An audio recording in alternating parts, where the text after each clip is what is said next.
television virtual interview tonight.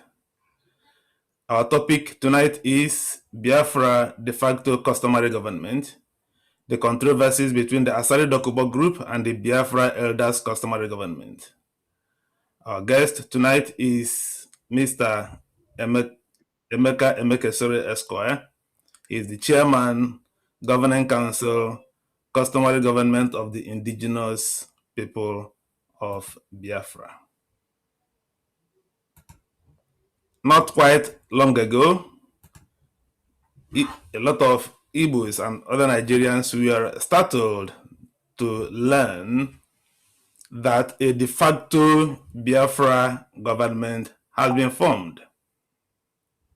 We also learned that the de facto Biafra government has unanimously elected Alhaji Asari Dokubo as the chairman action group or caretaker committee of that de facto Biafra government.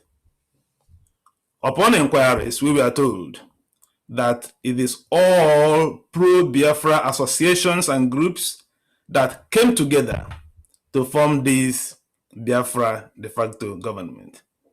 Immediately, people started asking questions.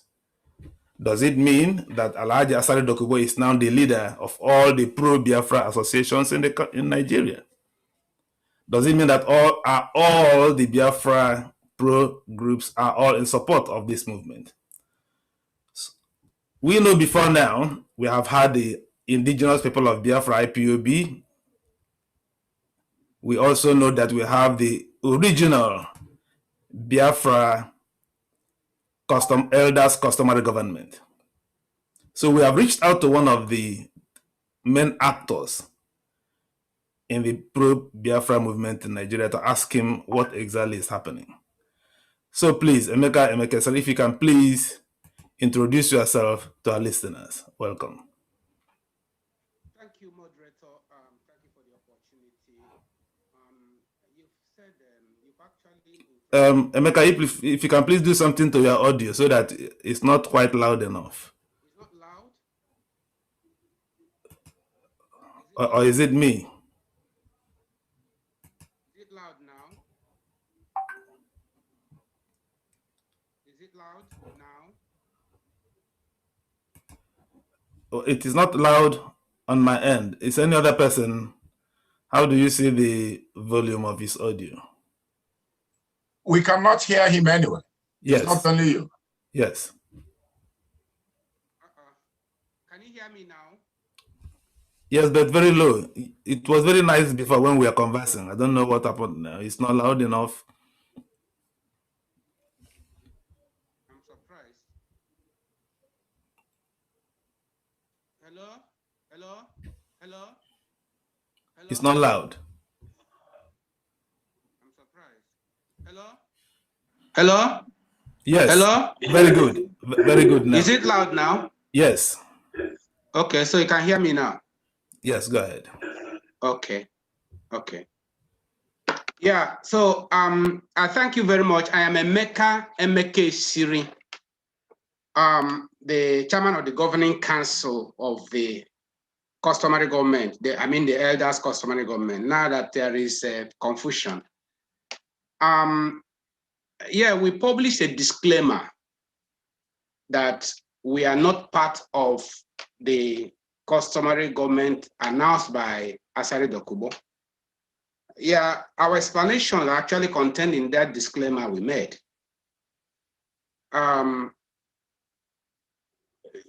Yes, they are different now. I agree. They started a new form of customary government that is not what we agreed. Let me explain that there has been a call for a unity among the Biafran agitators. There has been a call, and we agree, yes, the elders started calling for unity since 2014. And of course, they said that we should continue to seek for unity and synergy among the Biafran agitators, and that we have continued that. So I reached out to Raf Wazirike last year, reached out to Asari Dokubo also and said, let us sit down and think, plan how to work together, harmonize, synergize. Unfortunately, it did not happen that way because the day we were to meet, Asari Dokubo said that he will not be able to come to Owerri to meet. And he said because of security reasons. Then I called Wazirike, said, okay, can we now go to Bayelsa since Asari Dokubo will not be able to travel to Owerri? Wazirike said, oh, that he is going to Okwe to supervise works in his university site. But rather I should now go to Bayelsa and I should go to Bayelsa and discuss with Asari. Then after, I will now come and discuss with him. I said, well, this is not what we agree. Why is it that it's not serious or what? Is this thing, is it not serious? Something that we have to sit down and discuss and agree on how to work together in unity and synergy. So eventually we did not have that meeting. Later, Uchemefo called me and said they are forming a group called Reconciliation Group. I said, okay, that's good. Reconciliation is good. I said, we came together to do a kind of reconciliation. What do we reconcile? How do we reconcile? How do we harmonize our activities? Good. We agree that, okay, all the groups should maintain their structures, but then how do we harmonize so that we work in synergy and in unity?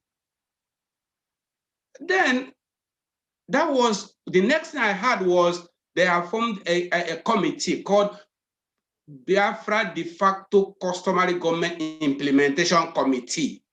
Okay, fine. I now put 5 questions. This implementation committee, who are the members of this implementation committee? 1. What is the implementation committee going to implement? 2. Which pro-Biafra groups are under this implementation committee? 3. Then the 4th one, what has been decided? Is there anything decided about the existing structures of all the groups? Then the 5th one, what about the existing structures like the government set up by different groups like the Biafrans in abroad said they created what they call Biafra Government in Exile. Owazike created Biafra Internal Government. Then we have the Customary Govt, which the elders created, and they registered under a deed poll of customary governance registered by Nigerian government. So how do we harmonize all these structures so that we will not lose the gains? There are some gains and successes achieved by the various groups, so we can build upon the foundations, on the gains and the successes already achieved. They did not answer me up to today. How do we? Then the next thing I heard was an announcement that they have created. In fact, Asari Dokubo's announcement is that they will revive the 20 legally created provinces of Biafra. How? How? The fact is that upon the fall of Biafra, when Biafra collapsed in 1970, when the Republic of Biafra collapsed in 1970, all the laws and structures created by the Biafran government ceased to exist. So those provinces created by Biafran laws, all of them ceased to exist. So why are you creating 20 provinces? In which territory? Biafra is still within Nigerian territory now. We are a people living in Nigeria. People should understand this thing. And, our position is a bit precarious. We have to be careful because we have engaged with Nigerian government in law and in diplomacy. We are in court with Nigerian government. Our case is in the Court of Appeal. And we're also in the National Assembly where we filed our memorandum. So if we are seeking for prayers, there's prayers we have set before the court in the judiciary. We have also set prayers in the National Assembly. And then we turn around and we now take the laws into our hands. And now we declare 20 provinces as Biafran state. What do you think that the defendants will do? If the defendants find, oh, we're part of this, what they'll do is to go to court or get an injunction against us, stopping us from even presenting our position, our case in the National Assembly, because we have taken the laws into our hands, and we have also declared 20 provinces as Biafra states. So we have to be careful. This is not what we are talking about. We are talking about how do we implement. That's why it is called implementation committee. What are we implementing? And they didn't want to answer me. So, okay, since we don't know what we're implementing, we're not part of it. It's not that we don't want unity. We want unity, yes, we want unity, but then we don't want to make mistakes. So we are continuing. If they want the customary government to be their platform, fine, we build on the existing structure. It is a customary government established by deed poll of customary government, duly registered under the Nigerian law. Nigeria registered this deed poll, and it is a legal instrument. For you to kick against the legal instrument, you have to go to court and get an order of the court to nullify the deed poll. So when we started the customary government, we thank you, Mr. Emekesiri. Please correct me if I'm not pronouncing your name right. It's Mr. Emekesiri, right? Emekesiri. Okay, Mr. Emekesiri. All right. I'm the son of Emekesiri. All right. Yeah. All right. So before we go forward, some of the terms you use, let us try to explain it to our listeners. First of all, you talked about a deed poll of customary governance. So can you explain to us what this deed poll I'm streaming now, what is it all about? Okay.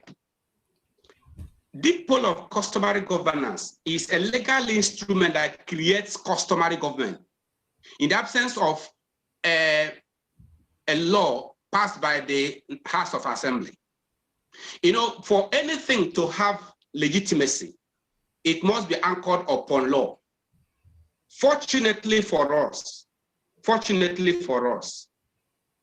the Nigerian Constitution recognizes customary law and Sharia law. Now, customary governance is legitimate, but for it to be enforceable, there has to be an instrument. And that instrument is either you get the statute passed by the House of Assembly or you create it by deed. The difference is that if the state passes the law, then it becomes a state organ and the state will not finance it. Just like the Sharia government in the north, the states in the north are financing it. The states in the north are financing the Sharia government because their houses of assembly passed the law, passed the bill into law. But the states in the east are not financing us because maybe, I don't know, some people accuse them of whatever. They don't want to spend the security votes they get. They don't want to spend it to run a customary government, to organize the people as an alternative government structure. As it is now, the Sharia government territory has an alternative structure. If Nigeria breaks up now, all they will do now is to make a law, a transition law, transferring powers of the state to the Sharia government, and they continue their life. They have a structure in place. But our own people, they don't want to do the same thing. So what we now did was to create our customary governance by deed. But then it means that we will run it by ourselves without government responsibility. In other words, we cannot say that the state government have responsibility to finance us. We finance it by ourselves. That's the difference. So now that you're financing it, what activities have you been able to carry out under this deed poll you've created? I have told you that we're already in the Court of Appeal, and it is okay, and we have filed our memorandum in the National Assembly. This is memorandum for devolution of power. I will get to that. I'll get to that memorandum very soon. I want to clarify. Yes, go ahead. Good. And then we have contacted other countries. For instance, we have discussed with other governments. We have, in fact, let me mention it. British government is one of them. We have had discussions with them. Malaysian government, in fact, yesterday, second, we had meetings. So we are already talking with other government. In fact, Australia government was the first to invite us a long time ago. So we are working on it, you know. So there is a structure already on the ground. Okay. If we want to build, we build on the structure. Okay, we thank you. Our next question will be reading this lead poll now. Whereas whereas the legal entity known as IPOB is registered by the British government number so under the laws of England and Wales, with power to represent all indigenous people of Biafra and the customary government of indigenous people of Biafra, both in Nigeria and in all countries of the world. Then it goes on to enumerate several other things. The first question that will come to the mind of someone like me reading this is, a lot of people are also aware of the IPOB being led by Mazen Nnamdi Kanu. How is this? Is it the same thing? This IPOB mentioned in A1 here, is it the same IPOB that is being led by Mazen Nnamdi Kanu? No, it's not. It's not. What happened was, for those of you who know the story, Nnamdi was with us. Nnamdi came from Masob and joined us. And we felt that he had talent in broadcasting, media works, and he was put in media department. It was from there he now used the media power to do what he did, and said that the elders, he had dissolved the elders, and that he is now the leader, and so on. Well, that's a long story. I think people know about it. And the elders, you know. Yes, I just want to clarify this point. Now, if you will oblige us, let's go to the other matter which I'm stop screening. Okay, let me bring out the memorandum now, so that we also understand the. I think I had the memorandum initially. So that you were about to explain the memorandum, but I cut you short. But it's better to, no, not this one. Okay, sorry. I'll get the memorandum. Okay, can you explain to us what that memorandum, because it's very interesting actually.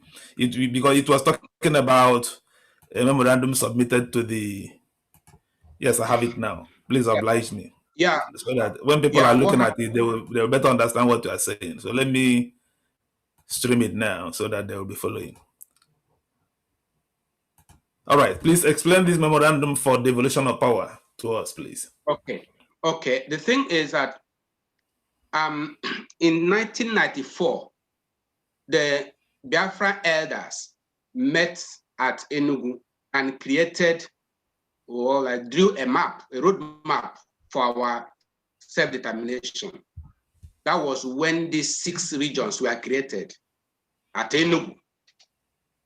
Before, it was actually made in preparation for 1995 Abacha conference. So they now sent Alex Ekweme, Desambakwe, and Odmebujuku, who presented our position. Fortunately, it was adopted and accepted. And the plan is that Nigeria will now be restructured into 6 regions. We succeeded. Ultimately, the regions will eventually be autonomous, and in future, any region that wants to gain outright independence can now pass the bill of referendum in its regional parliament. But for now, what we want is regional autonomy for Nigeria. We have now 6 regions. Now, if you look at this memorandum, you see it is marked without prejudice. It means that what we are trying to settle out of court, because the prayers we have in court, most of them are contained in the memorandum. So when we met with other world powers, and they said they will never allow Nigeria to break up. I just want to let you understand that Biafran case is not a domestic affair, it's an international matter. Many countries, powerful countries, are interested in whatever happens to Nigeria. And we have met with them, and they're all saying that they will never allow Nigeria to break up. So in our discussions with them, we now understood where their mind is going. They said they are willing to allow, or they are willing to support, let me not use the word allow as if they are, but they are willing to support restructuring of Nigeria so that every region will be autonomous, just like we have the model in Britain, where we have the 4 nations in one, Scotland, England, Ireland, Wales, 4 nations in one Great Britain. So such an arrangement, such a political arrangement or model will be helpful to Nigeria. So that is the thinking in the international community, because people, they are apprehensive of what will happen should Nigeria disintegrate. So eventually they gave a support that yes, this is what they are willing to support us for. But Nigerian government was insisting that there will be no restructuring, nothing will happen, it should be as it is. Fortunately, some of the world powers put some words to Nigerian government that they should consider restructuring. So we were not surprised when the Senate now called for memorandum to restructure. If you look at that list they produced, items 2, 3, 4. Item 2 is on restructuring, devolution of power, coming from the Senate, that yes, they are willing to restructure, devolve power to the regions. Then item 3, 4, they are talking about fiscal federalism and allocation of resources. So at that point, we made inquiries. We called the Senate. We made inquiries, and they said, okay, we should go ahead and file our memorandum. But considering that we are in court with the defendants, anything we are discussing should be without prejudice, so that the defendants will not use it against us. So we now filed our memorandum, and at exactly what we are asking, we are getting it. We say, okay, if we get it from the legislature, it is still the same thing, because we now want to amend sections 1 and 2 of the Nigerian Constitution, section 3 of the Nigerian Constitution, section 162 of the Nigerian Constitution, then the Land Use Act, then the Petroleum Act, and then the Oil Minerals Act, and then Oil Pipelines Act. We want to all those laws to be amended. So if we get what we are looking for from the legislature, then we will withdraw our case from the court. Otherwise, we'll continue this case or the international court. So you know that the law allows parties to settle out of court. So parties that are in court, they can as well settle out of court. So we feel, okay, the defendants may want us to settle out of court by now giving us what we want through the legislature.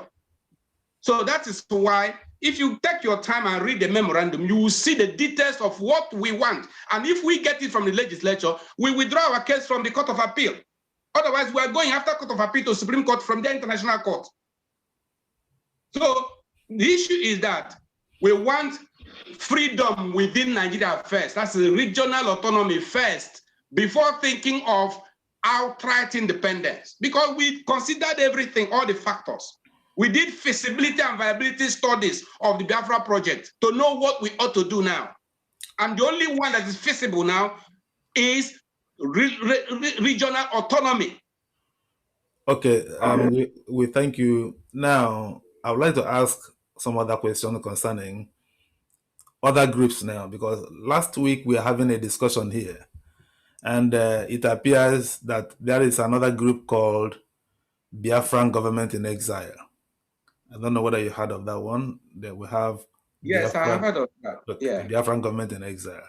Now we have also this IPOB, and now we have Biafra Defacto Government. How would you? Are you saying that to go for outright Biafra now is not possible, and that is why you opt for regional autonomy first?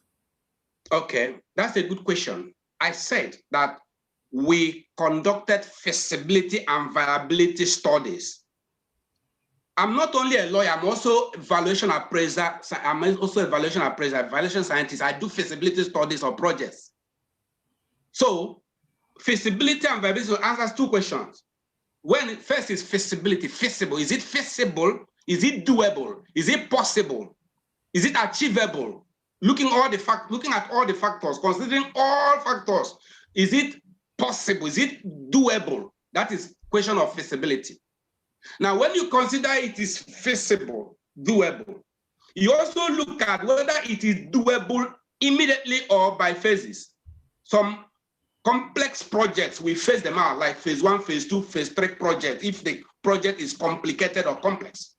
So Biafran project is one of such complex projects that you can't get it at once now, but you will get it in phases. Phase 1, phase 2, phase 3, until you get the final stage. And that's why we are now in the what we call phase 2, because phase 1 is awareness creation, which has been achieved.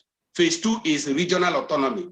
It is now when we have regional autonomy, we govern ourselves, we now exercise the power, or in fact we learn, because in the regional autonomy, you learn the art of governance. And it is now when we learn the art of governance, after many years, if the people now decide to pull out, they now pass the bill of referendum in their regional parliament for the people to vote yes or no, just like Scotland is doing now. So it has to be a gradual process. So the feasibility aspect of it, it is feasible, but it is feasible in phases. So we look at the feasibility. When you now consider feasibility, you go into viability. Is it viable? In other words, is it really worth it? Is it worthwhile? Is it something pursuing? Is it worth pursuing? Or is it going to be a Pyrrhic victory where victor is worse off? All right. So thank you. Thank you. Before I go on, let me quickly tell all our listeners that you are free to ask questions starting now. We've now had this discussion now. So at this point, anyone who wants to ask questions can simply use the device to raise up your hand, indicate, and then I will call you up for your questions. If you don't want to ask questions directly, you can type your questions on the chat room. Then I will pick it up and pose the question to our guest. Mr. Emekesiri, let me ask this question now. What is the state of the court case now you have with the Nigeria government? What is happening with it at the moment? We are now in the Court of Appeal. We have filed our appellant's brief and given Nigeria time to respond. Nigeria has not responded. So we have done our part. So, you know, when a matter goes to the Court of Appeal, there are stages, there are processes. So we have done our part, waiting for Nigeria now to respond to our appellant's brief.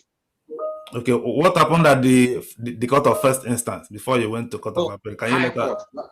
Yeah, High the High Court. That's the Court of First Instance. What happened to it? Yeah, you're right. What happened there? When we went to Court of First Instance, that is High Court. The judge of the Federal High Court, he dismissed our case. He was saying, in fact, the same question. He was saying that the Customary Govt of Indigenous Biafra is the same thing as Nnamdi Kanu's group, and the Nnamdi Kanu's group was was outlawed, and since that was outlawed, that is the same one. So, but we presented evidence that there are two different organizations, two different bodies. So, but the judge of the Court of First Instance made a mistake by equating us with Nnamdi Kanu, and we have gone to appeal. So that's part of it. Thank you very much. Now let's call on Tango Ugochukwu, please. You can unmute yourself and ask your question. Tango, please. Mr. Ugochukwu, please unmute yourself and ask your question. Mr. Ugochukwu. Okay, you know, going to Yes, go ahead, sir. Yeah, we can hear you.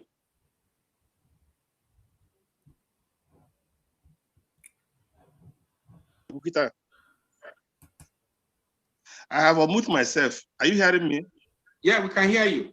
Okay. Barrister Emeka. Sir. Ewe madu dunto ejo nwanne Yeah, sir. Anyị ncha bụ Igbo and ofefi a ka bakara na-achụ. Oh, eziokwu. So, Biafra bụ ka anyị ncha. O nwere onye bụ beta Biafra na isi ọda. Mana ife na-agba ngharị bụ mụ na abụgo m iche mefọ ụmụaka niile na-emekwa mkpọtụ ma ndị tọrọ nnụ ma ndị ntọrọ abụgo m onye ọbụla kpọchafụ okwu nye my little advice. Mana ihe na-eme bụ ife nchọrọ ịjụ okwu ife niile kwuru na-ege ntị. Kedu ka o si do possible when you are known judge, you are known enemy became your judge? What confusion are you in? But kind of maybe Gasly, and they put about the enemy of the problem anyway. How do you hope that any good thing will come from them? That's all right. The first question. We don't think that we shall get justice in Nigeria. We only now say that Nigerian judge will give us justice. Only know in the dream world. Nigerian court will not give us justice. We know that. But the rule in international law, if you want to go for self-determination using the rule of law, the rule is that you must start within the jurisdiction where you are being persecuted. And if they deny you justice, then you go out to international court. We have other international court. Even ECOWAS court is an international court. AU court is an international court, even before going outside Africa. And in recent times, we have seen ECOWAS court and AU court giving judgments against Nigerian government. So the first thing is that we have to obey the rules. And that is, you have to start within the jurisdiction where your complaint is coming out. That is Nigerian jurisdiction. That's why we are there. Secondly, the importance of starting in Nigeria is to give us what is called judicial immunity. Judicial immunity means that when two people are in court, they are protected. Judicial immunity covers them, and no party will disturb the other one, arrest the other one, or molest the other one until the case is over. That is why all the Biafrans that are with us, none of them has been arrested or molested or abused by Nigerian authorities, because if they try it, they will know it is against the law. In fact, there was a time they made such a mistake when we had our office at Owerri. They went there and arrested 2 of our officers. And they called me. I had to call the Attorney General of the Federation. As I was calling Attorney General, Ezozobo and Achuze, then they were alive. They were calling Asorok. But that is, they now, Asorok now and Attorney General, they said, they didn't know. They thought it is some Nnamdi Kanu's group. They released our officers immediately and apologized. Said they were sorry. They didn't know it was a mistake. Because it is against the law for a party in a case to go and disturb the other party when the case has not finished. So that is judicial immunity. That's why you can see me and the people with me. We go on the street. We are free in Nigeria. We go enter the offices of Nigerian governments and we argue our case front in their faces, and nobody will touch us because judicial immunity covers us. I agree with you that Nigeria can be lawless, but judicial immunity covers parties in the case. So that is a second advantage of it. Then there's a third advantage, which is also putting pressure on Nigeria. And that's why part of it is now they are calling for resolution of this case in the National Assembly, because they know they will be disgraced. So they now had to say, okay, you can bring your proposal, I can bring your memorandum to National Assembly, so that if the National Assembly gives us what we want, we withdraw our case. So these are plans, strategies. Eventually, if we don't get what we want in Nigeria, we move out to the international court. But then before that time, something must have happened. And that's why the restructuring is now being drummed into them and they want to do it. Okay, Mr. Ugochukwu, we have a follow-up question before we go to another person. All right, if not, let's call on Mazi HTM Okoye, please. You can unmute yourself and ask your question. Mazi HTM Okoye. Hello, Barrister, how are you? Hey, brother, long time. I know. I've been listening to you and I'm quite confused with regards to your contention with the Reconciliation Committee. You know, you and I, we've known each other and we've had conversations in the past.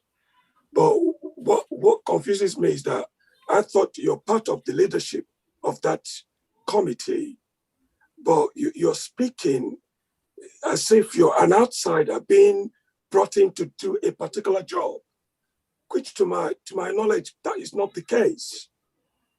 How do you square, because I don't understand your contention with the group, whilst I understood that you're part of the leadership of that group. So your questions that you're raising about what they should do, about the implementation and what the implementation has to be, are you not part of that leadership, or do you see yourself as an outsider? I don't understand. Okay. Now, if I was part of the leadership, why did I not see an address that was delivered by Asari Dokubo to say that we are creating, or we are now reviving 20 provinces of Biafra, legally created Biafran provinces, legally created by Biafra? How is it possible that we are in court? I am in court with the defendants, Nigeria. And at the same time, I'm saying that I'm creating 20 provinces to be called Biafra state, taking the laws into my hand. So if I were part of the leadership, why didn't I see that thing before it was announced? And you know that if we being the plaintiffs in the court, we are the plaintiffs in the court. If it is proved that we are in support of it, then it is easy for the defendants to go and get an injunction stopping us, in fact, striking out our case, or even stopping us from presenting our case in the National Assembly, because we have already got our 20 provinces of Biafra. So your contention is that you're not aware of the announcements or the plans that Asari Dokubo announced. Good. So if you want me to be part of it from the beginning, then I will know what you are doing. So we're not part of it. How will I now, tomorrow, the defendants will go and file an injunction against me because now I called the Senate. The Senate said they are now getting ready for us to come and present this thing in the public hearing. Then before public hearing, they'll bring injunction against us, stopping us because we have created our 20 provinces. How will it work?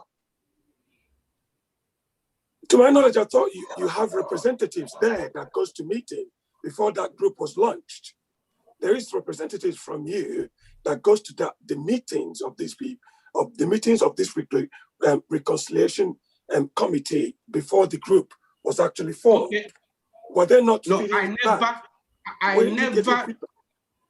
No. The only thing we agreed was every group should maintain its structures. That's it. That's the only thing we agreed.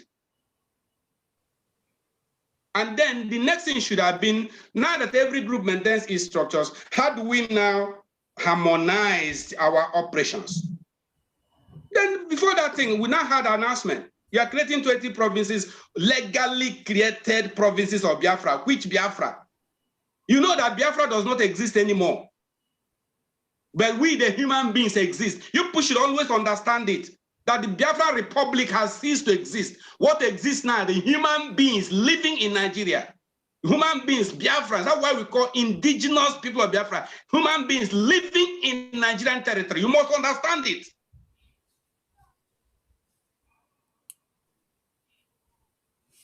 There is another issue here, Barrister, which I wanted to understand, because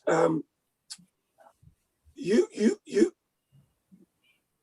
speak as if you're, I don't understand this, because I believe that you understand what was going on before this get to where it is. Now, according to your own understanding, where do we go from here? How do you remedy the situation? Because we have to come together at the end of the day. Exactly. Like you said, the customary government, de facto customary government, is legitimate. Like you said, is legitimate. So how do you remedy the situation if it's legitimate? There is foundation already laid. You build on the foundation already laid. You don't destroy that foundation, you build upon the foundation already made. So how can that be done? How can that be done? How can that be done? How do you do that? Good now. That is it. Then you now start, you go back to the original, go back to the foundation, and now start implementing what the original said, which is what we have.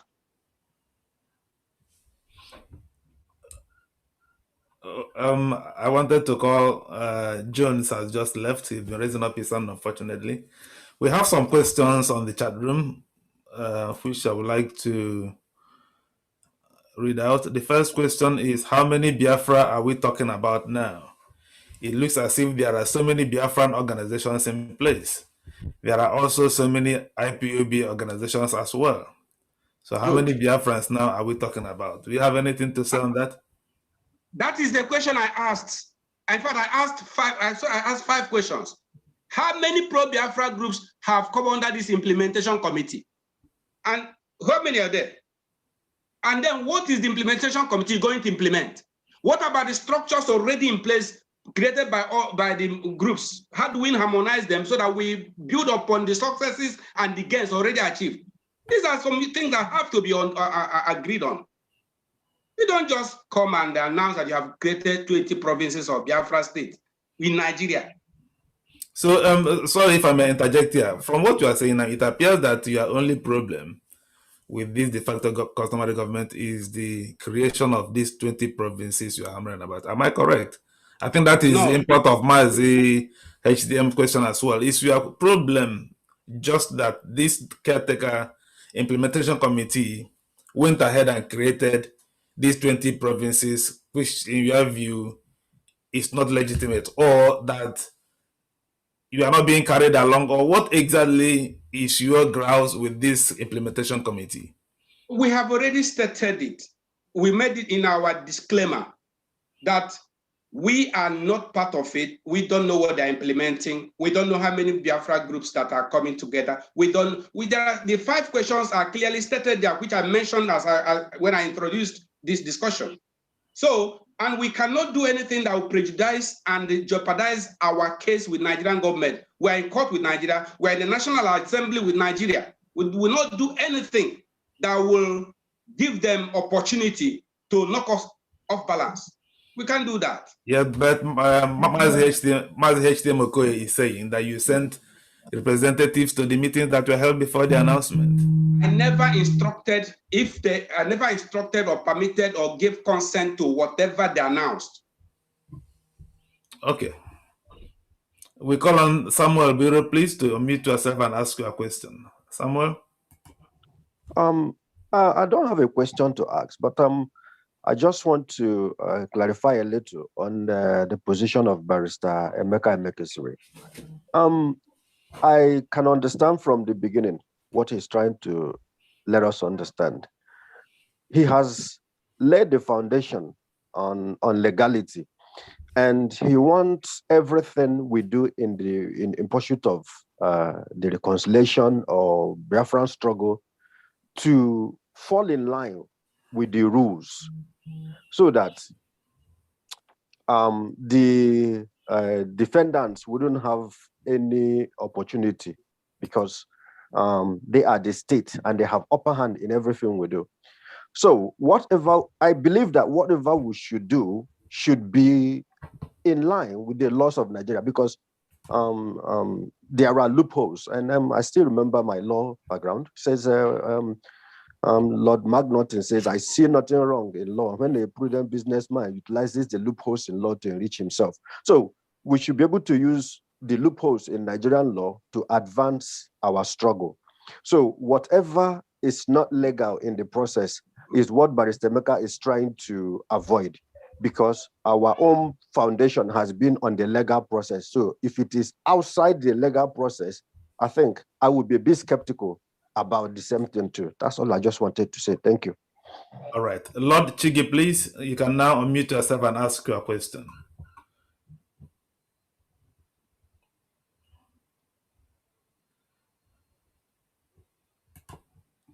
Lord Chigi, please unmute yourself and ask your question. Yeah, hello everybody. Good evening. Thank you very much, Ben, for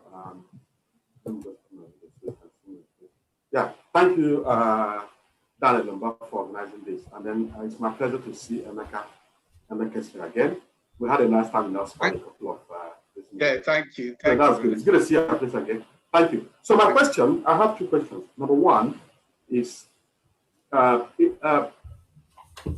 what importance you place on the name Biafra that is making you to insist on using it? Because now we have Emeka's group and we have Asari Dokubo and then yours. You know, you get that was one of the problems he had in the High Court, and then I think court may still, because they will rather probably find it easier to model everybody together, and then it's easy for them. You know, so must still be Biafra the name. You know, that's number one. Then number two, can you give us an example of countries that have successfully pursued the same line of action like you? You know, I overheard you talking about deed and stuff like that. So has that been a country that did that successfully and drove it to fruition? Thank you very much.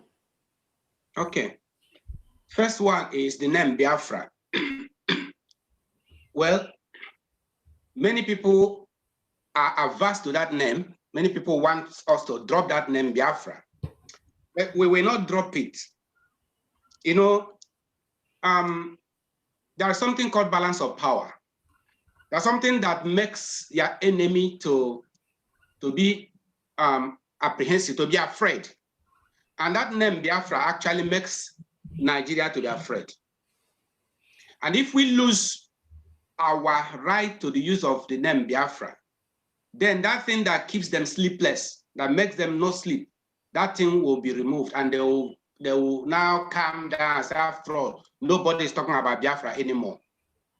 At the moment, some people are saying Biafra is a metaphor.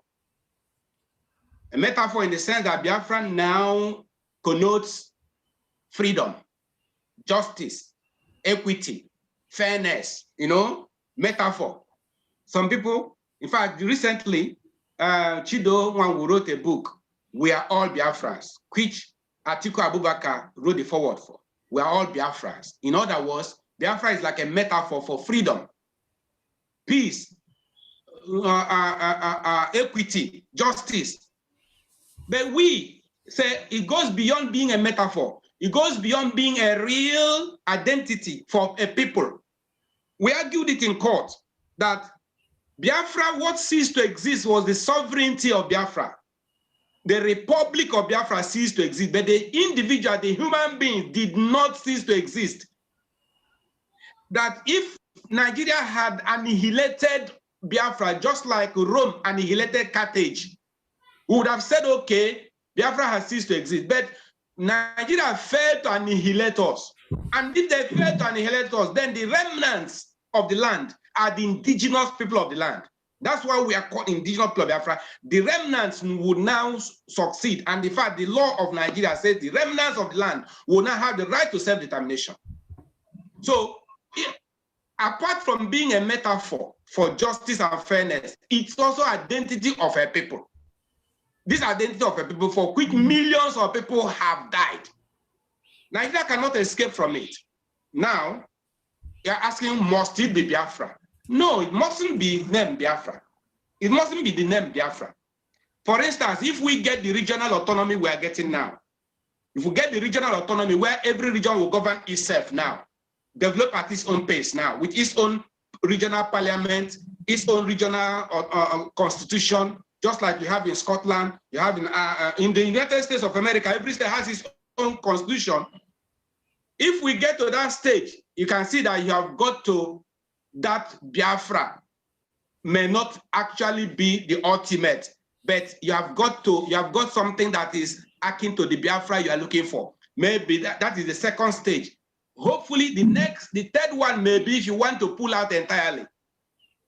If you want to pull out entirely. But let us get to the second stage of regional autonomy where you will now be on your own, govern yourself, develop at your own pace. Just like we have in developed countries, in Europe, in a United Kingdom, in America, and other places. So that's how I've answered that question, that it mustn't be the name Biafra for now, but let us get regional autonomy.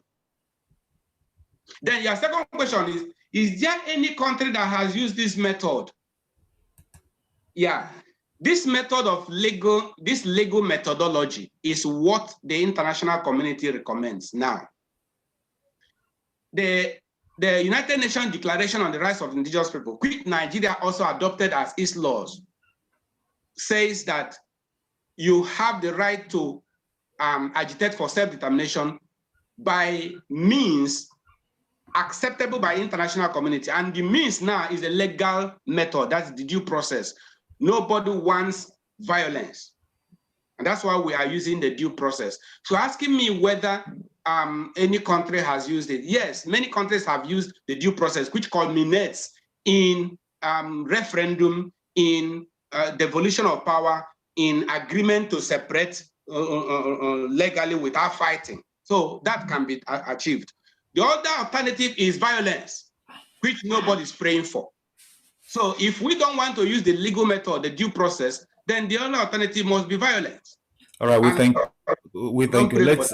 There's a question in the chat room. Thank you very much, our guest.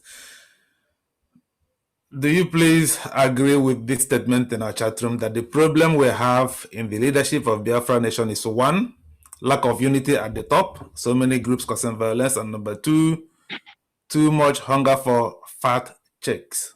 In other words, greed. Okay. The two questions, one is disunity, leadership disunity, right? The second one is greed. Let me answer the first, let me answer the two. Leadership disunity. I think what we can say is that every group thinks that it knows better. And if you don't accept superior argument, it doesn't show that you are wise. When we came into the struggle and introduced the legal method, people said I was mad. That is not possible. The legal method cannot work. All the people that are now talking about this customary government, they all opposed me. They said it cannot work.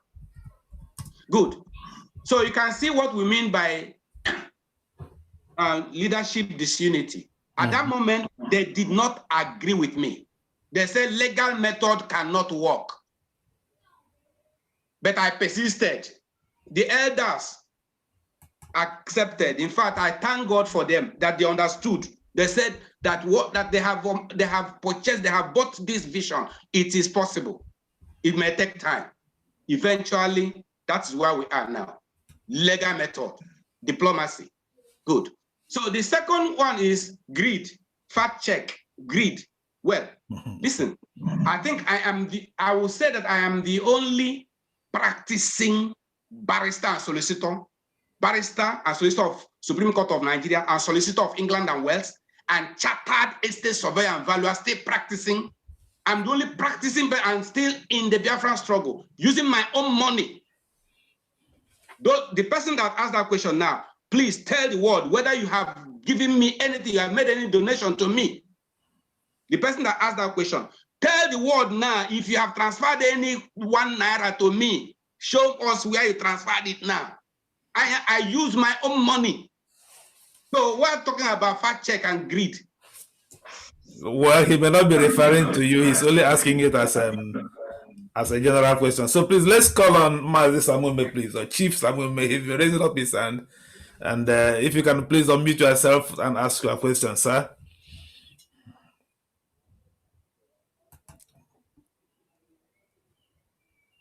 Can you please unmute yourself, sir?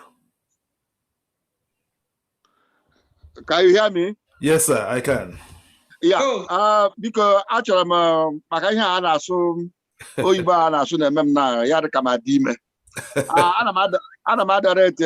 my question to Emeka. Now you could let him go. Who is my friend? I've been my friend for years, and I believe in what he's doing. Because our question in Chagwo to read you, Emeka. Deka ihe anyị fụrụ a na-ede na enwere customary government na Emeka nọ na ya, Uche Mefo nọrọ na ya, Dokubo nọrọ na ya. Mana ihe Emeka na-akọwara anyị na mgbede a now. Does it mean na Uche Mefo na Dokubo created 20 autonomous local government or whatever they created? Or na ha esoghị Emeka eme ihe akịta ọ na ha eme now? Him na-asị bụ nke ha na-eme abụghị nke anyị na-eme. Ka m kwuo n'Igbo, nke ha na-eme abụ nke anyị na-eme. Right. Nke anyị na-eme nke ndị elders kwadoro from the beginning, from 1994, the elders dere the map, nye anyị map, nye anyị na-eme. Yes. Now, ọ bụrụ na etu ahụ, o nwere etu isi wee kwuo na because uche onye ọbụla dịka ndị mmadụ ha nọ n'akụkụ ebe a na-ebelieve na etu ederi na Emeka emesiri iwe onye bụ ekwuche ọgwụ n'ime gọọmenti Dokubo. Na uche sir. Okay. Yes, sir. So na Emeka emesiri na Dokubo na uche Mefo nọ ha na-achị this customary government. This is the belief as at the time John did this something now.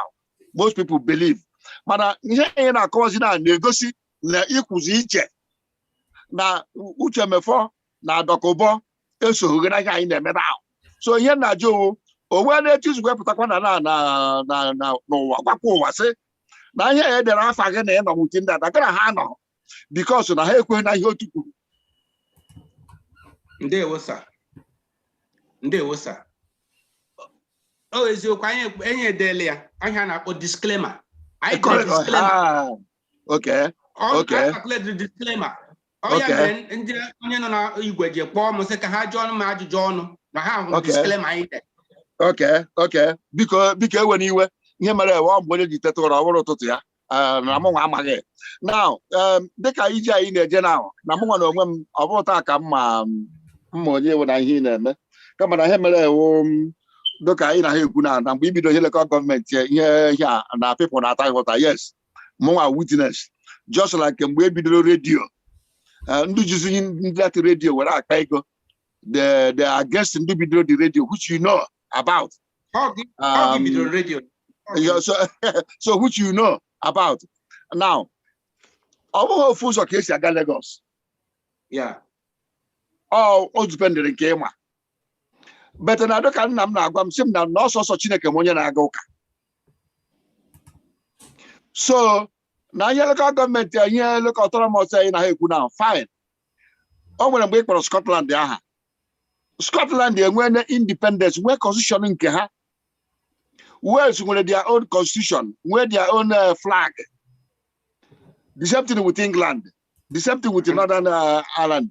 Before ha jikọta ọnụ wee nọkete wee sị ka ha form one united country. Barcelona ka ọ bụ gị na a na-ekwu na Spain.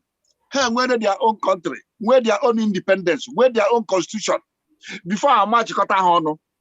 Mana nke anyị bụ ndị Igbo nke Biafra na ọ dị iche. So e nwere ụzọ ọzọ which you know very very very well because o nwere mgbe about 5-7 years ago in Nigeria wee kpọọ m o nwere nọmba onye nyere gị ime itiri gụnwa hụ na mmadụ ka nọ n'ala Igbo. Na e nwere ụzọ ọzọ a ga-esi ga enweta ihe a nara ekwu in terms of politics.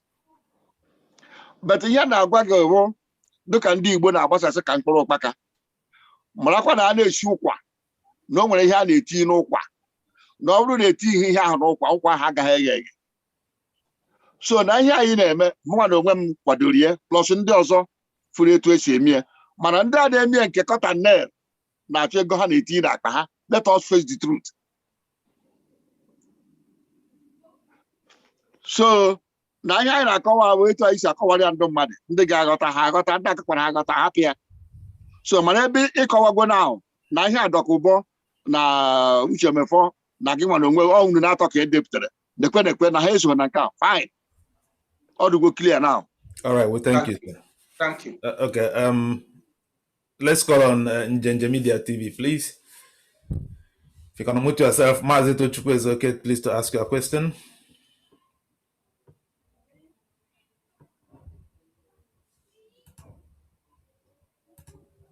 Okay. Thank you very much. Thank you, everyone. Emeka, Ekenemgi. Thank you for having this conversation. I believe in conversing, because people think that conversation is a waste of time. But conversation is actually a way of action. Now, I need to piggyback on something someone asked you before, which is legal process.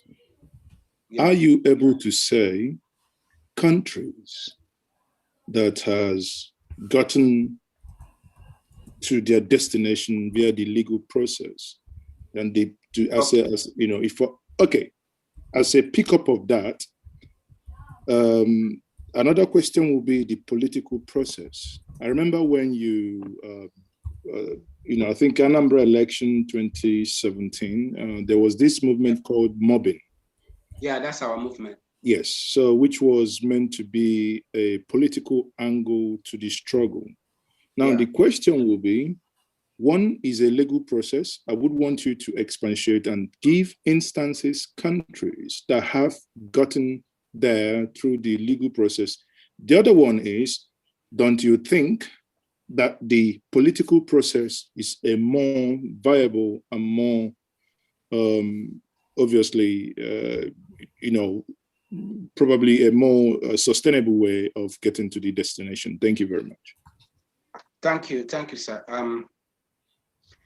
When people talk about legal process, I think they tend to think about judicial process. There are two different things. Legal method means judicial method and the political method. That is legal methodology. But when we talk about legal method, people tend to think about court. Court is not just court. Legal method means legal methodology, which is judicial, political. So remember that our filing this thing in the National Assembly is to make a law. We filed a memorandum now in the National Assembly to make a law creating the regional autonomy. We went to court, asking the court to make an order compelling the defendants to bring executive bill to the National Assembly to create the regional autonomy. So we are talking about legal methodology, not just the court. It's not just going to court, but using the power of the judiciary to make the defendants to obey and comply with what we are asking for. So now concerning using the power of the judiciary to create a territory, we saw that one when the judiciary, the international court, separated a part of Nigeria and now became part of Cameroon. It is judicial power anyway. It is by judicial power, because that case, Cameroon took Nigeria to court. That case went to the international court for 20 years, from 1984 to 2002, I think 2002 or something. Eventually, part of Nigeria now, Bakassi part, is now ceded to Cameroon by judicial power, by order of the court. That is an example of what the court can do. But at this moment, what we're asking the court to do is an order compelling Nigerian government to bring a bill, executive bill, to the National Assembly. But while we are pursuing that case, we now went to discuss with some world powers who now spoke to Nigerian government. Nigerian government now agreed to restructure, devolve power. And that is why the Senate now sent their notice. Item number 2 in that notice, if you remember, item number 2 in that notice is devolution of power, restructuring. And then they now advised us to bring our memorandum to the National Assembly.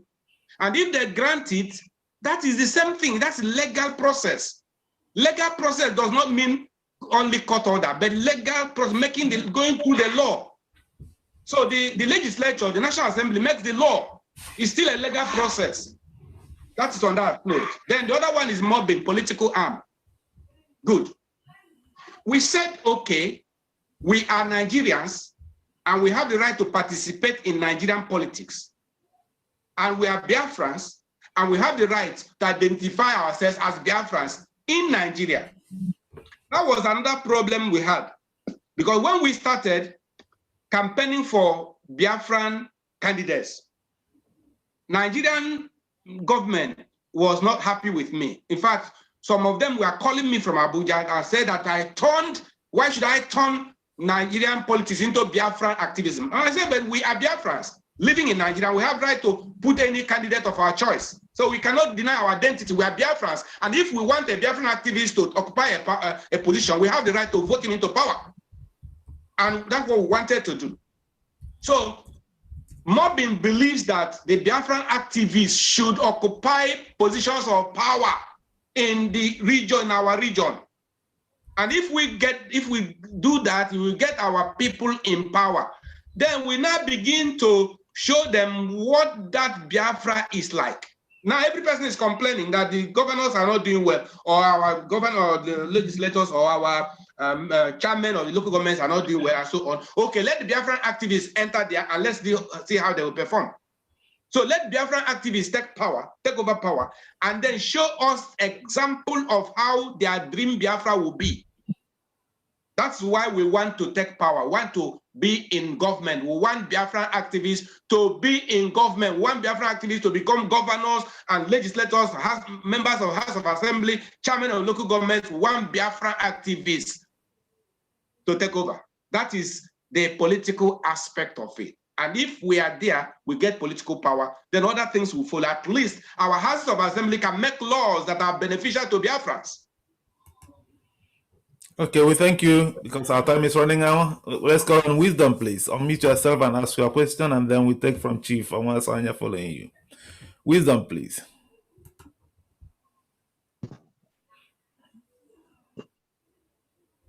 Hello, can you hear me?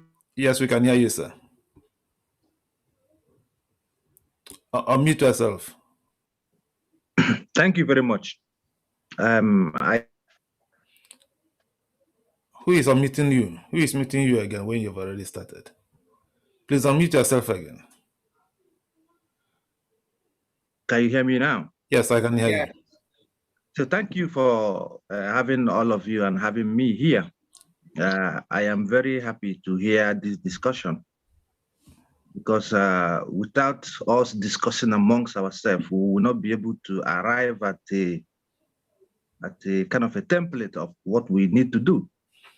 Just like this Sam said, there is no one way of going to Lagos and Abuja. Some can go through different directions depending on where they are. So what I wanted to say, Barrister has just said it now about the political process. Okay, you can see like this I mentioned about Scotland and Wales and all of the nations that made up the United Kingdom. Well, these nations that are still agitating to be independent of the United Kingdom, even though they have autonomy. So they were actually conquered by the English kings and forced into the union of the United Kingdom. They didn't come together to agree to be in the United Kingdom. They were English kings actually fought against the Scottish monarchy and conquered them, subdued them, and brought them into their nation. And then they formed to make peace. There was what they call the War of the Roses, when the House of Lancaster and the House of England, fought. So now at the end of that war, there was a peace treaty, and then that was why they joined together the flag of Wales, the cross of St. George, and the lion of the English king to make up the Union Jack. What am I trying to say here? For the fact that they were conquered and forced in, and now they are seeking independence. What they have currently is autonomy. So right now they are seeking for independence from the United Kingdom. That's why you have the SNP, who is in power, incidentally, in Scotland, agitating that if they win the next regional election coming up in May this year, they are going to move a motion in their parliament for independence of Scotland. So we don't need to be running helter-skelter, heating up the polity, creating problems, insecurity in our land in the name or in the guise of we are looking for Biafra. I'm very much against it. We don't need to heat up our politics. What we need to do is this. We have a chance coming up in 2023. Why can't us, through mobbing or other political platforms, now we have a kind of an agreement and bring out our own representatives to various governmental positions, governors, senators, House of Assembly, states, and excuse me, okay, House of Assemblies, states, and national. So that when these people goes in there as a governor, it was the governor of Zamfara State that initiated the Sharia court and the Sharia process in the north. And now most of the states there are operating on that. They have a Sharia police, which is like Emeka said, if Nigeria should split up tomorrow now, they already have a platform to continue their own governance. So if our people should understand this and be able to come into the political process of it. Imagine if we win an Imo State governor or we win an Abia State governor, and then in that Abia State House of Assembly, we have members in the House of Assembly who are pro-Biafra, and then they make law that they are going to start implementing, one form, something about the what is it called again? Something about our freedom. They make a law that okay, right now our customary government is going to start up. Now we are going to have our customary Njenje securities. Njenje police. Our land. They will be working together with the Nigerian police and the army to secure our land. And this, just like they have Amotekun, it was this regional ideological governors in the Southwest, this regional ideological house of members in the Southwest that gave Amotekun the legalization which they have today to operate. Someone can be talking about ESN. ESN cannot come out like Amotekun. We know that. Amotekun comes to, the other day Amotekun made Galifayemi one of their, I think, patron or what, something like that. They're doing things in the open, collaborating in the open, arresting airing herdsmen and bringing them to the police. We can see, even with their cows, and so this is one problem we are having. Everybody wants to be the king. Everybody wants to be. Why should the faction of Asari Dokubo and Wazirike go and make a customary government when already there's a customary government? Why don't they, since they're already talking with Emeka and the leadership of the customary government instituted by the elders? Yeah, let's say somebody as prominent and eminent as Dr. Dozike Dipe. Why didn't they come together since they're already talking to organize so that we start step by step? We say, okay, we're gonna bring our candidate now for so governor, so in Anambra, for instance. Now we can start talking to people like Professor Soludo. We can even, mend ways, agree, make plans. Talk to them. I believe if we talk to some of the political bigwigs, all right, we thank you. Understand what we are talking about. So we don't need to fight. We don't need to quarrel. We don't need to heat up our politics. We don't need to cause insecurity in our land for the sake of looking for Biafra. This is my own. For even Nigeria as well. Even Nigeria as well. We don't need to cause. We don't need to fight again to gain independence. We can use, just like we have been saying, the loopholes that we have to achieve this thing peacefully. Thank you very much. All right, we thank you. Before we call on our guests to respond to you, to what you've said, let's take on other questions as well because our time is running. Chief CBN Onwaswanya, please unmute yourself and ask your question.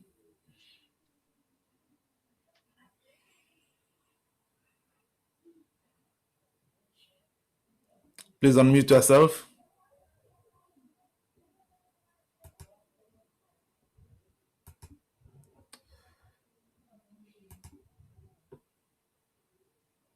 Unmute yourself, please, and ask your question. Yes. Mgbede ọma onye ọbụla. Ndewo. Ekele dịrị onye ọbụla nke onye chiri ya rie, o chiri ka o chiri ya rie.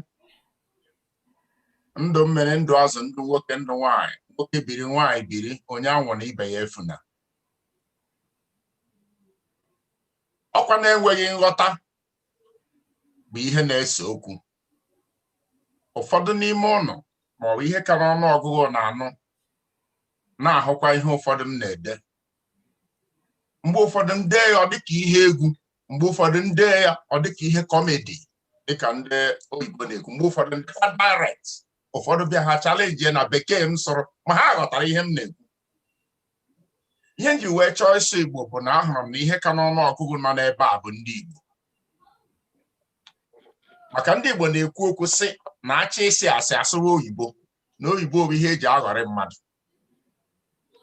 Ihe gbasara independent ma ọ Biafra, ọ dị ụzọ abụọ eji enweta either through war or through political means. Nke ọtụtụ n'ime unu kwuru. Ekelere mmadụ dịka Emekesiri, kelekwe Sam Biro, kelekwe Sam Ume na onye ikpeazụ Wisdom kwukwere okwu kwuo. Ọ bụrụ na anyị bụ ndị Igbo na-asa, ọ bụrụ na a gbara afọ agụ ha ọfụma na anyị jikọtara onwe anyị aka ọnụ ma ọ na anyị chọrọ, ọ bụghị na achọghị. Echetara mgbe anyị niile na-eme nzukọ ma redio Biafra, Nnamdi Kanu nọkwa ya. Asị nkwuo ọtụtụ n'ime ụnụ ma Emekesiri aso na ndị sisi hapụ Nnamdi hapụ nsị asọ na Nnamdi Kanu ga-emebi Biafra na egwu a na-agba ọ ga-ayaghasị ya. Nke Asari Dokubo pụtaziri bụrụ online president Biafra, ti ndị o tiri aha ya na aha ya. O nwere otu ihe m mụtara, ọ bụ eziokwu na lọọ ma agụchaghị ya agụcha, nwoke ike bụrụ na agụchara m ahụ mme lọya mana ama m ndị bụ lọyas. Ọ sị na ihe gbasara Biafra na ọ bụrụ na onye ọbụla chọkwara ịba politikal pati na anyị nwere ike ịba all political party ma bụrụ n'uche na anyị chọrọ ime gịnị Biafra. Ịba anyị na parliament mara ihe ibu n'obi, ewere ya mee politics si na ọ bago political party.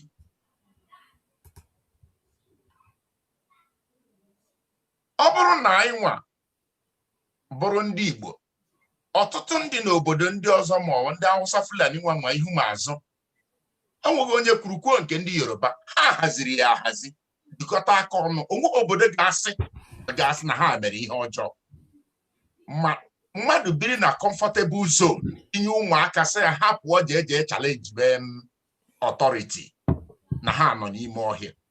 Nke a bụ mmadụ ime onwe ya criminal, onwe defense at all, onweghị ebe a ga-agbado ụkwụ.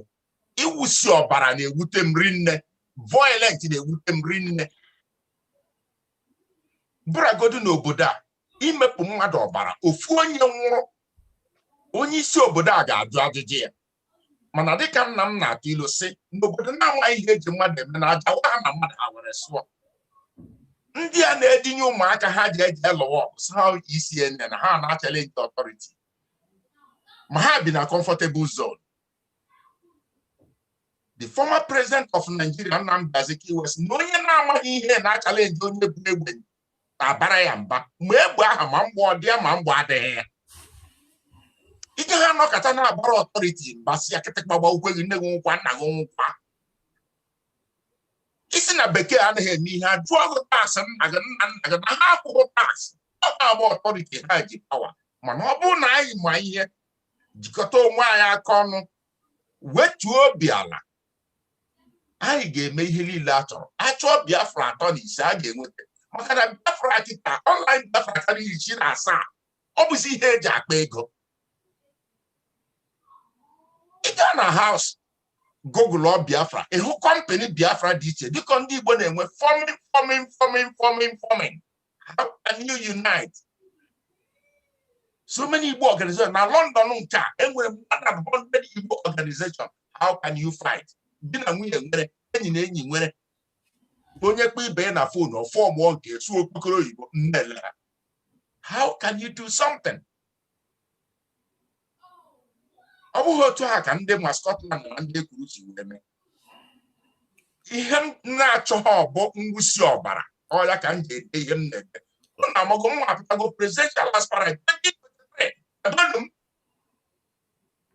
onye si na okukwe ya dị mma na all these recycle politicians edomegom 5 billion pounds to challenge any recycle politicians ga dị clean mainly forensic accounts. 5 billion or 5 million? 5 billion pounds, British pound sterling. I'm not joking. Any recycle politician will agree forensic accounts and win. I will surrender my presidential aspirant 2023. And I'm going to give 5 billion pounds. I need Nigeria to be great. Biafra culture. I need Biafra clean Biafra.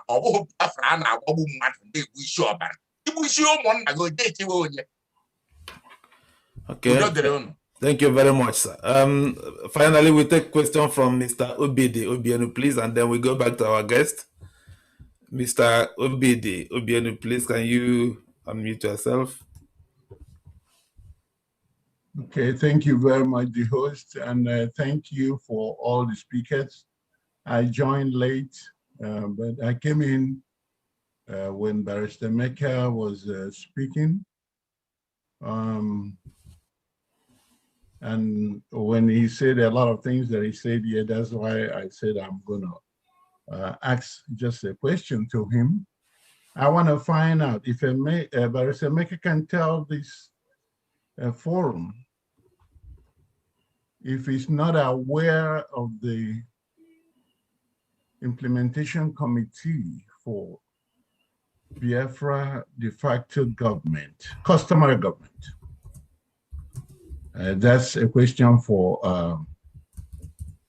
Barrister Emeka, because he's pretty, let him answer that question. Yeah. Then the other one is the former speaker, the previous speaker before the last one, said so many things about politics in Nigeria and stuff like that. I want to ask him, is he aware why there is APGA? And where have we gone with that all these years? All the people that were put there to do the needful. I wasn't even aware of everything when all these arrangements started.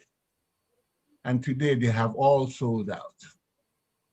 And we are talking about political process. And it's sometimes it's worrisome when our people are using England and developed world to give examples.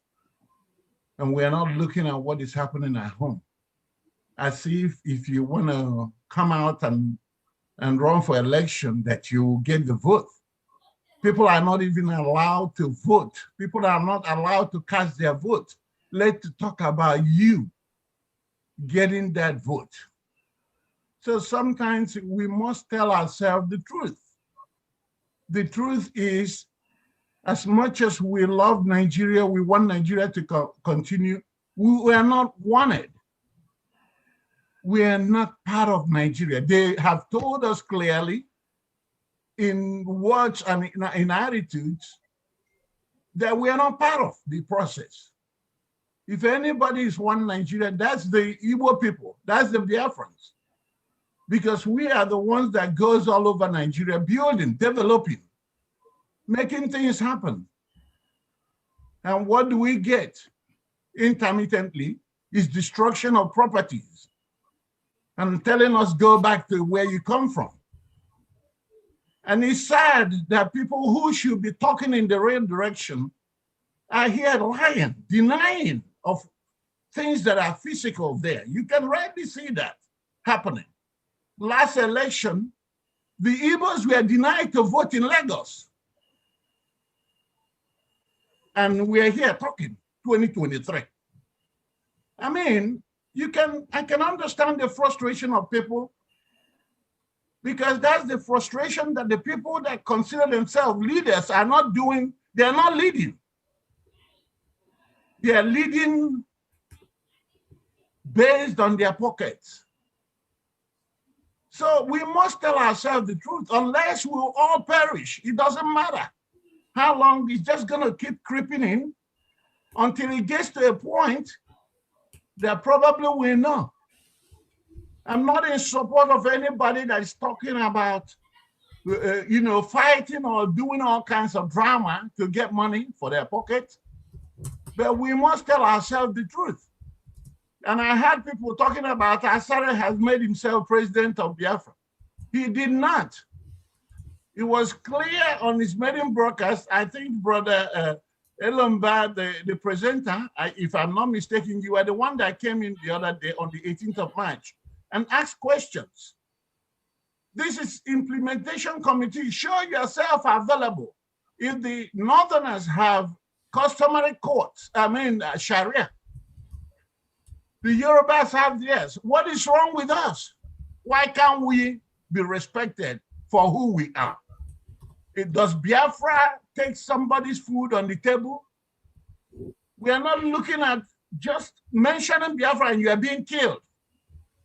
And we are here talking about all kinds of things that we are going to do in Nigeria. We must tell ourselves the truth for us to get out of this mess. Otherwise, the roads we are building right now is going to consume all of us. It's just going to take for a while. Thank you very much, my brother. And thank you for the opportunity given me.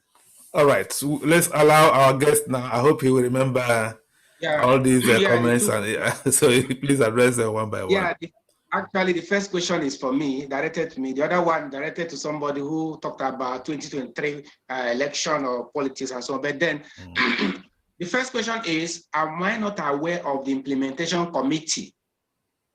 Yes, I'm aware of the implementation committee. And that was why I asked the questions when it was being formed. I said, who are members of this implementation committee? 1, 2, what is the implementation committee going to implement? 3, how many pro-Biafra groups or who are the pro-Biafra groups that have come under this implementation committee? Then 4, what has been decided about the existing structures of the different organizations?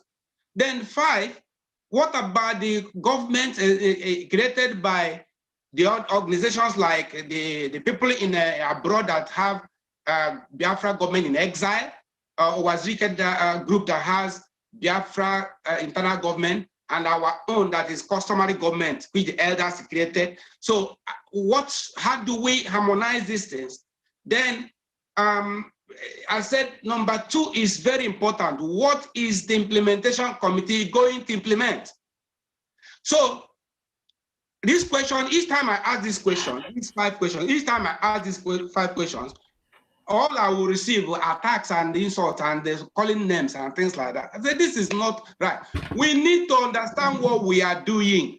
There are the organizations, the different groups have achieved some successes, some gains. How do we harmonize and build upon the foundation already laid so we don't lose? We can build upon the successes of the gains already achieved by various organizations. How do we harmonize this thing? Each time I ask these questions, all I will get to call him bad names and things like that. I kept asking these questions. And then the next announcement is the broadcast. And well, my brother, I will not allow myself to go into an error because I'm already in court. Like I have told you, I'm a practicing lawyer. I'm the only practicing lawyer that is a Biafran activist. What I mean by practicing lawyer was that I feed from law practice. I feed, and it's from my law practice that I make money to even do what I'm doing, to even pursue this struggle. So I cannot allow myself to take a wrong step. I cannot allow that. So I don't want to give the defendants an opportunity to hit me below the belt because I was still in court with them. Then on the other side of the politics, I have said that we want Biafra activists to take over power in our region, in Biafra land, so we can have Biafra governors, members of House of Assembly. Yes, Mr. Emekesiri, if I may interject here, Mr. Obienu is asking, considering the political situation in Nigeria now, where our votes don't count, how feasible will it be for Biafra activists to win power in eastern Nigeria and get into government to implement Biafran policies? How feasible will that be? Okay. Assuming that all the Biafran activists now agree with us, the political method, and we have somebody like you or Elder Obienu who now says, he wants to be the governor of Anambra State, or he wants to be a governor of Abia State, or any of the states in Biafra land. And all of us come out and say, this is our candidate, and we want to put him in power. Tell me who will stop us. Because if they want fight, we can fight. We have the youth to fight, to protect our votes. You see, there's something that happened in Imo State in those days. When we fought to put Okorocha there, we didn't know who he was, but he came up with a good advertisement. And we said that this is the person we want. Do you know that we voted and made sure that our votes counted? That is, we fought to keep him. So Biafrans can do it.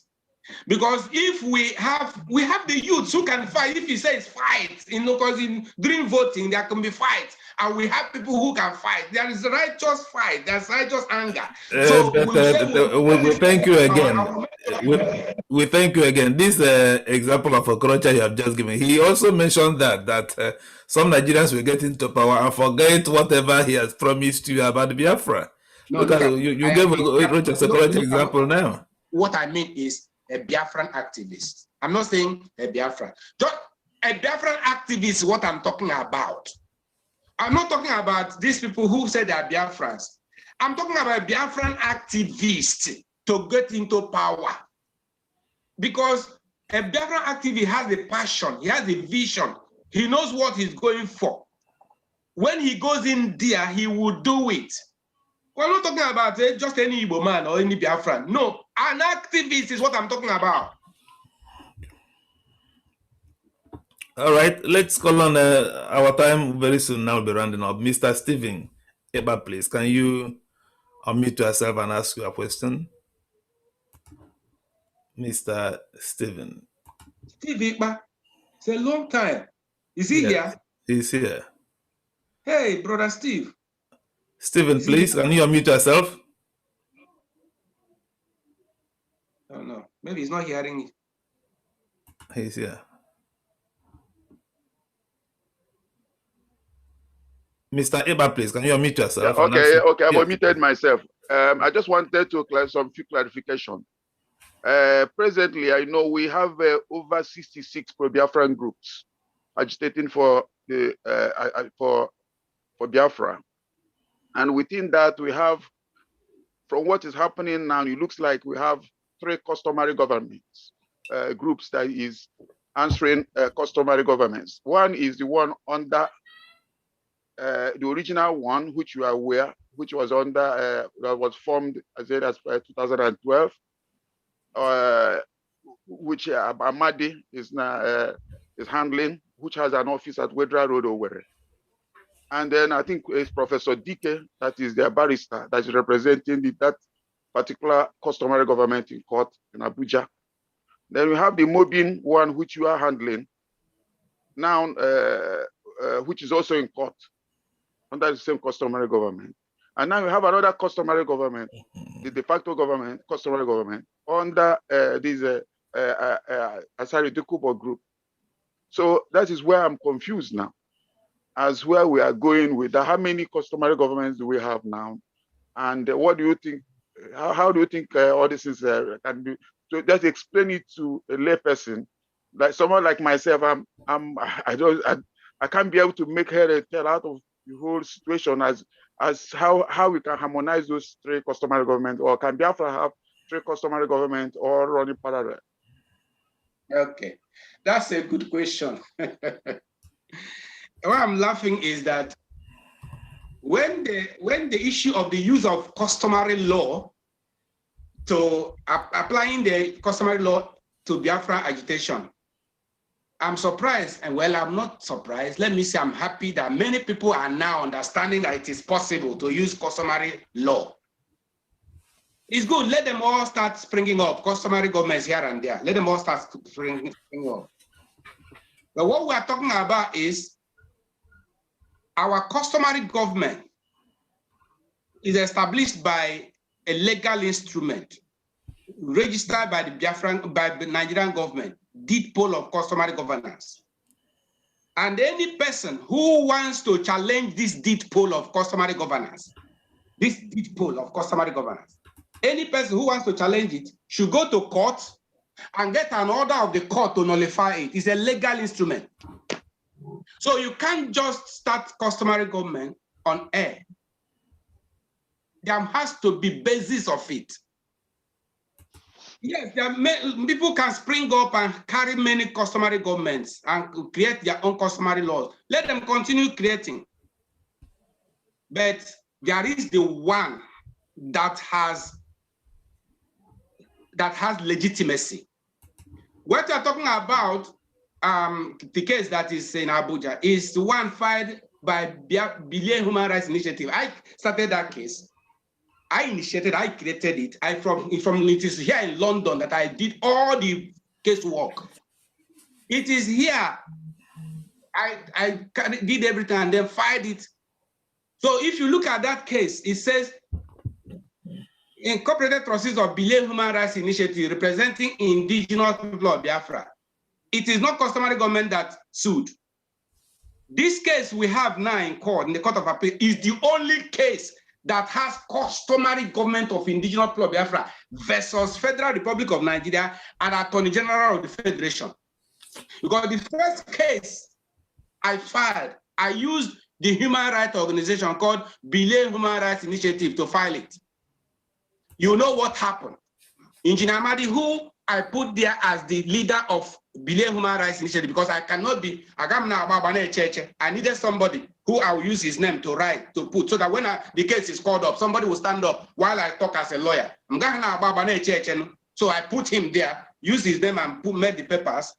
Now, eventually, he's the one now who they all ganged up and pushed me away. No problem, go ahead. So that case is between a Biafra Human Rights Initiative representing indigenous people of Biafra versus Federal Republic of Nigeria. It is not customary government of indigenous people of Biafra versus Federal Republic of Nigeria and Attorney General.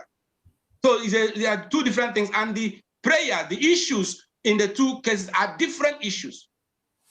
So that is the problem. So the one of Asari Dokubo, you have heard what I said, that yes, when we were talking about coming together to agree, unite, I was the person who took in the initiative. I called Wazirike, called Asari Dokubo, said, let us meet at Owerri.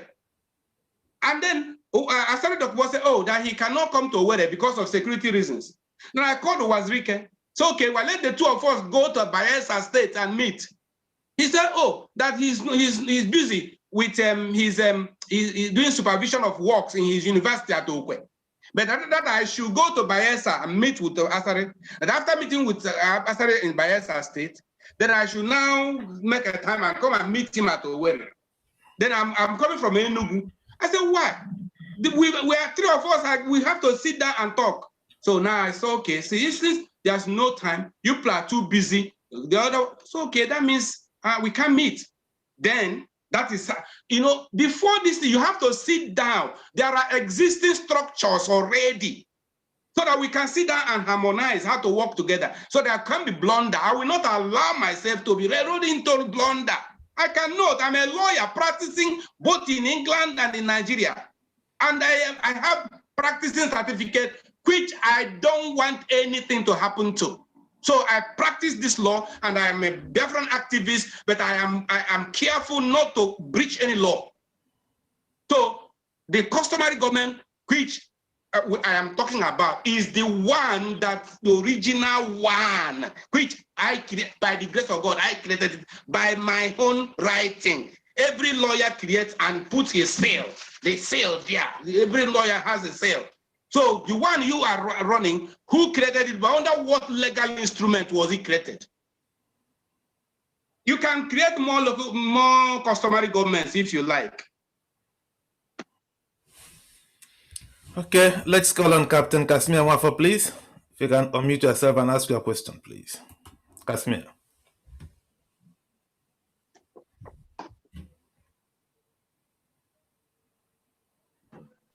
And then we'll start rounding up because we've run over time already. Apologies to our guests, we are running over time. Casimir, please ask your question and then we'll round up. Thank you very much. Hey, my Nico, let me start. Let me start by greeting everybody. My Leonard friend. Thank you.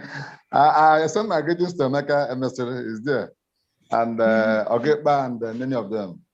Please, I want to thank you for this forum. You know, the issue of these divisions and the Biafra family and the struggle is really a disturbing issue. And I think it's one of the things that is drawing us back from achieving substance. We go one step forward, we will go 3 steps backward. And I don't think we can achieve anything in this unity. This issue of who will be the boss or who will be the chairman or who will be, is really giving us a big problem. And until we come out of that, I think we still have a long way to go. But straight to the point, how do we come out of this problem? How do we reconcile? Because it's a pity that maybe the other groups are not here. I've only seen Barrister Emeka. Maybe if there is an opportunity to have them together in one forum, maybe this one speak, this one speak, we're able to get, and then we're able to know how we can call them. Somebody must call these people together. We cannot continue to leave it like that, lingering. There must be a way to bring together all these factions and this. They have energies. They are all good. Both both the other person, they have something good in them and something negative. We can make use of those positives and get something achieved. That is my major problem. If I can even have the numbers of most of them, I can even start making calls. Let's meet. Let's see how we can synergize. Drop all these problems. All this it's me, it's me, it's me. Let us focus. There is so much work to be done. 2023 is around the corner. We are still here speaking grammar and fighting. Before you know it, that one will pass, we'll continue again. And it's not taking us anywhere. Our governors are not equally helping, but it is only when we are united that the governors can hear you. When they look at you as you are just scattered, they will think, I don't want those who are just the businessmen. But if we're able to have a joint and united body, you see, Motoku is a small thing. We can have better than Motoku in Southeast. But because of the way we are divided and scattered. ESN will come, which is good, what they are doing. Governors will say no. Oh, yeah, governors, bring out your own now. No way. Somebody must push them. Somebody must push these governors. I believe it is more of what we can do. It's not those people on the street. They're only looking for what they will eat. They don't understand the problem. It is me and you and others who that understand the problem at hand. And we are the only ones who can move these governors to do the needful.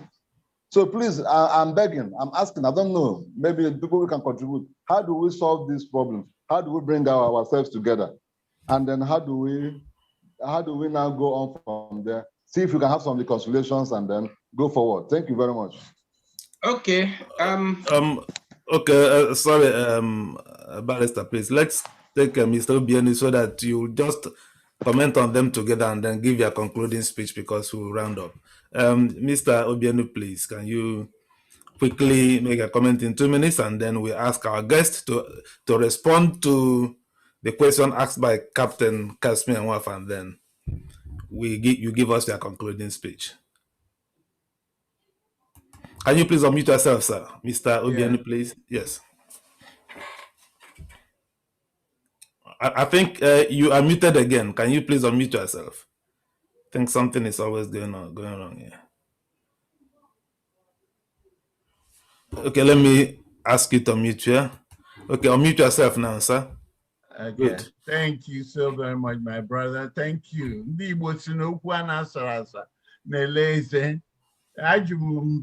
I just asked Barrister Emeka a question for clarification, but he went ahead and started in his usual way to make allegations here.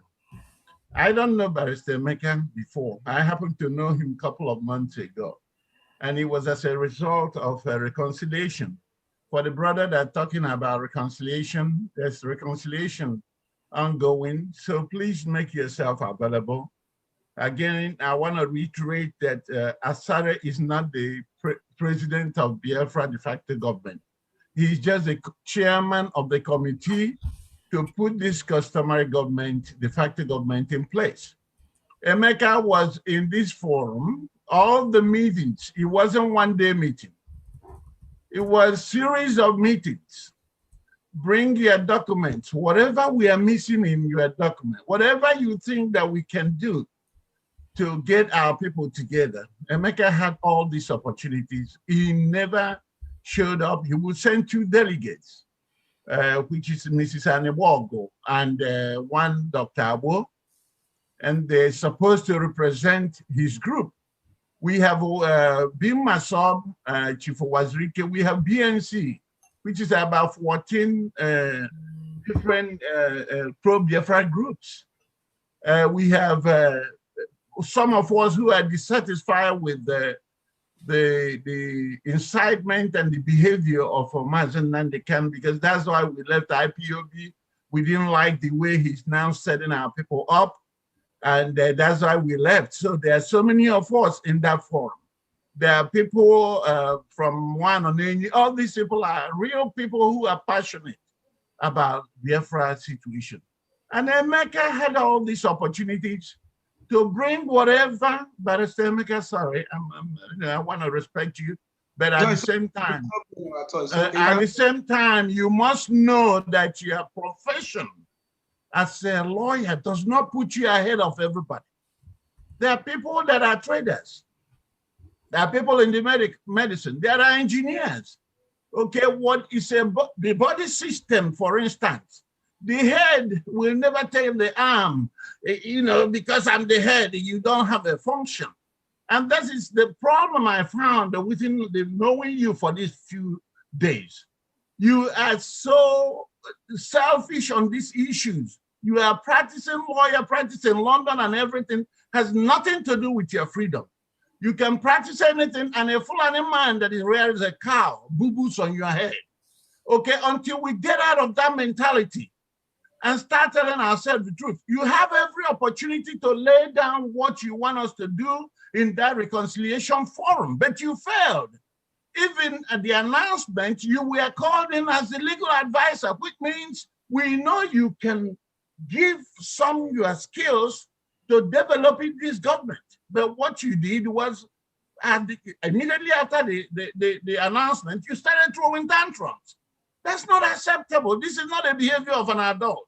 If you're truly telling yourself, telling yourself the truth, thinking about your generations to come, this behavior you're putting up here is not acceptable. All right, we thank you very much. You know, that's all I can tell you. All right, we thank you, sir. Mr. Emekesiri, now if you can simply respond, not in terms, but how do we progress with reconciliation of all these disparate Biafra groups? How do we proceed with reconciliation?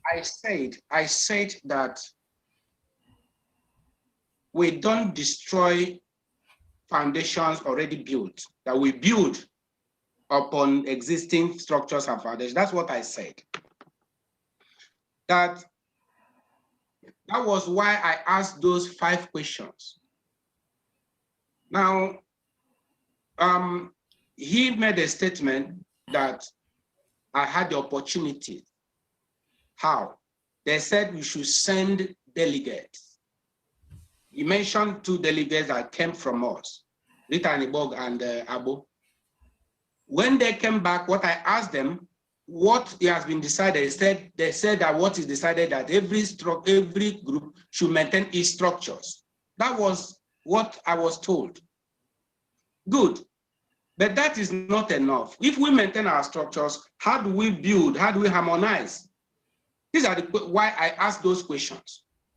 And those questions remain unanswered. So how will I now continue with what I do not know? I never, that is an answer to this. He's saying that my profession as a lawyer does not have anything to do with freedom, no problem. That's not an issue. Yes, that is why, if you pardon me, please, that is why I said I wouldn't want you to start responding in kind. What we want now is, okay, what is the way forward? Exactly. That's why I said that's not an issue. Yes. Whether my profession, that's not an issue. Now, the way forward is we must build on the foundation of the elders. Yes, how can that be done? How, in practical terms, how could that be done? If you don't mind, sir.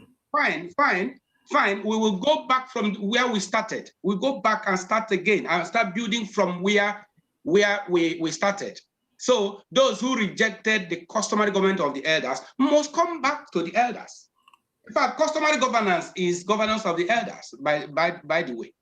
So, and it's not just every person's, creating his own customary government. Okay, if you don't mind asking this, this elders customary governments, some of us will want to know who among them do we still have around, because okay, we know Elder Ikedife is no longer around. Ozobu, I think he's also no longer around. Then Joe Achuzia, I think Achuzia is still around. No, Achuzia is dead. Okay, so all these elders, most of them are now no longer with us. So who are the elders now who make up these elders customary governments? We have reconstituted the elders. We've reconstituted the Council of Elders. So maybe by next week you will get the names. There are traditional rulers who are, in fact, well, it may not be necessary for me now to start mentioning their names, but by next week you will see the names of the people who have taken over, who have taken over from the previous members of the council. So that's it. It's reconstituted. Yeah. So, why I ask this question is because Casimir, I don't want to use his first name. Let me get, sorry, pardon me. Yeah, Mr. Obienu mentioned something of that structure, and then Maze Samume also. All these people, Chief Ezendibo, all these people spoke in terms of reconciliation. So that's why maybe they're also wondering who will be the elders now, seeing that the ones they know are no longer around. Who will be the elders that will now maybe take the lead in reconciling all these pro-Biafra groups? Because it now appears that, what I understand, correct me if I'm wrong, that at the beginning of these de facto customary governments, it appears we are consulted. However, along the line, maybe you are not happy with the decision that are ultimately taken. So I think what is now agitating their minds is, how will this de facto customary government be reconciled with your own, the customary government that you happen to be the chairman of the governing council? And then maybe these elders you are now reconstituting, how will they all be, even if possible, even reconciling and the Kano's IPOB as well? How will all these groups be reconciled? Well, you reconcile things that are reconcilable. You reconcile things that are reconcilable.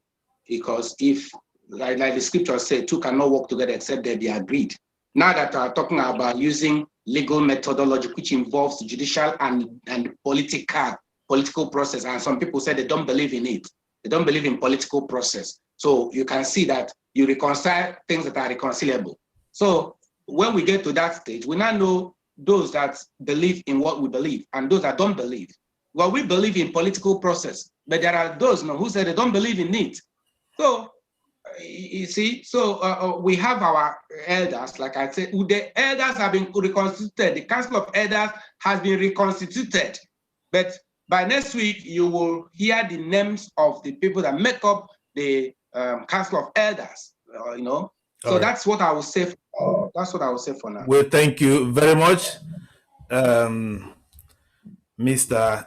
Emekesiri, Esquire, the Chairman, Governing Council, that's customary government of Biafra. Thank you very much. You have spent almost 2 hours now speaking to us. We thank you very much for honoring our invitation. It's not easy to speak for 2 hours. Well, Casimir, you mentioned about how the other members of the group, they are not here. We planned that this event that Emeka will speak from 6 to 7, and then Uchemefo will continue from 7 to 8. Unfortunately, at the very last minute, Uchemefo backed out. He sent us a message that due to family circumstances, he will not be able to honor our invitation. So I just want to make that clear because many people will be wondering. We announced Uchemefo will be here by 7, but he is not here. So this is what happened. This is why it is not us, it is Uchemefo that backed out. He cited reasons. I don't know what the reasons are, but hopefully next time we'll be able to have him. And please, when we close, we will allow our guests to rest. I would please request that if you want to, please stay behind. There are sensitive issues that we will like to raise up, and we will see. We will not record it. We will not stream it live, but we'll just have that heart-to-heart conversation to see the way forward. Thank you very much, our guest. Emeka, thank you very much. We enjoyed this outing. Thank you.